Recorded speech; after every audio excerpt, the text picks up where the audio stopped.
when does life begin? If you haven't heard, AB 2223 is a law currently making its way through our state government. The law would legally protect a mother or anyone who assists a pregnant woman in the intentional killing of her newborn infant.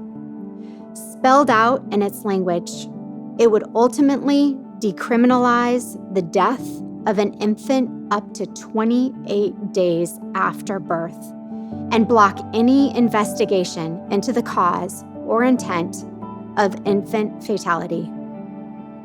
My eyes have recently been unveiled to what is really going on and what this means for our state. Listen carefully to these words. Is it possible that the pro-choice community desires to do away with first, second, and third trimester abortions as they're known today and replace them with something far more horrific? This thought may not make sense to you, but let me explain.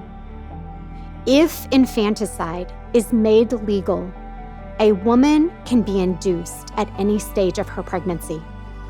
The infant, born alive, then becomes the possession of the abortion clinic to use however they see fit.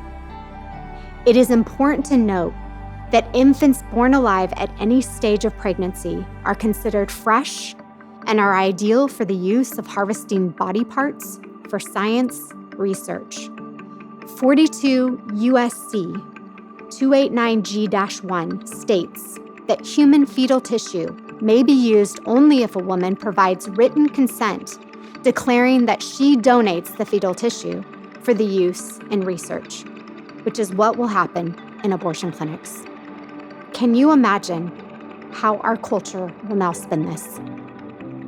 Legalizing infanticide means that there is no longer the need to rip apart an infant in the womb in first, second, and third trimester abortions, and instead, abortion clinics can induce labor through misoprostol at any stage of pregnancy. This drug will open and soften the cervix and start contractions without the use of instruments. This could be promoted to be a safer, more humane method to end a pregnancy, all while promoting science. This is our new reality. We now as a culture have just legalized child sacrifice, not to the god of Moloch, but to the god of modern-day science. If infanticide is made legal, this news alone should be enough to drive us to our knees and to drive us to action. Make no mistake, this bill paves the way for a new type of abortion. What could abortion clinics look like in the future? Could they become full of living babies instead of dead ones? Auction houses selling to the highest bidder? If AB 2223 passes, this could be our new reality. This is why I'm saying to you right now, rise up. Please hear me. This message is not meant to condemn anyone or cast judgment. It is simply a desperate plea and a desire to raise awareness, to educate, and to inspire you to take action before it's too late. Perinatal death is currently defined in this bill as a 28-day-old infant. I might ask you, what's next? Heed these words from our God, found in Proverbs 24:11.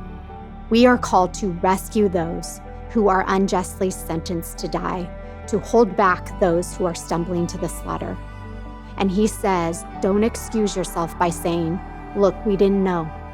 For God understands all hearts and he sees you. He who guards your soul and knows that you knew, he will repay all people as their actions deserve. So I'm begging you, we must stand together now. Please go to futureofabortions.com and to learn more about how to stand up against this bill, and for more information about Alternatives Pregnancy Center, go to pgtest.org.